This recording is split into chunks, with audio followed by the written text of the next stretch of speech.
হাসিনার দোসররা ভোর রাতে চারুকলায় ফ্যাসিবাদের মুখাবয়ব পুড়িয়ে দিয়েছে।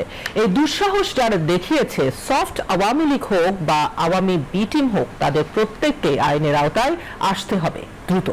আজ নিজের ভেরিফাইড ফেসবুক পেজে এক পোস্টে সংস্কৃতি উপদেষ্টা মোস্তফা সরওয়ার ফারুকী এই প্রতিক্রিয়া জানিয়েছেন।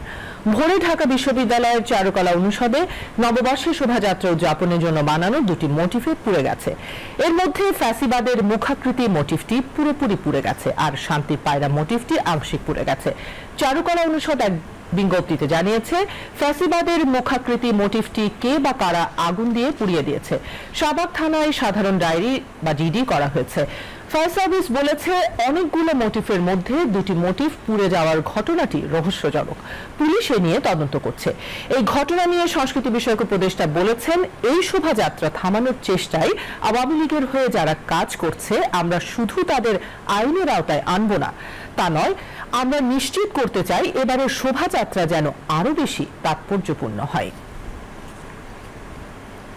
এদিকে বর্ষাবরণ আনন্দ শোভাযাত্রায় প্রদর্শনের জন্য ঢাকা বিশ্ববিদ্যালয় চারুকলা অনুষদ কর্তৃক নির্মিত দানবীয় ফ্যাসিস্টের প্রতীকী মোটিফ পোড়ানোর ঘটনা তদন্তের জন্য ঢাকা বিশ্ববিদ্যালয় কলা অনুষদের ডিন অধ্যাপক ডক্টর মোহাম্মদ সিদ্দিকুর রহমান খানকে আহ্বায়ক করে 5 সদস্য বিশিষ্ট একটি তদন্ত কমিটি গঠন করা হয়েছে।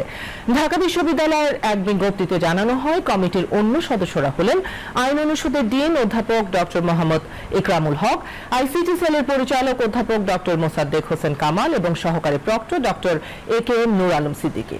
সহকারী প্রক্টর মোহাম্মদ ইসরাফিল কমিটির সদস্য সচিব হিসেবে দায়িত্ব পালন করবেন।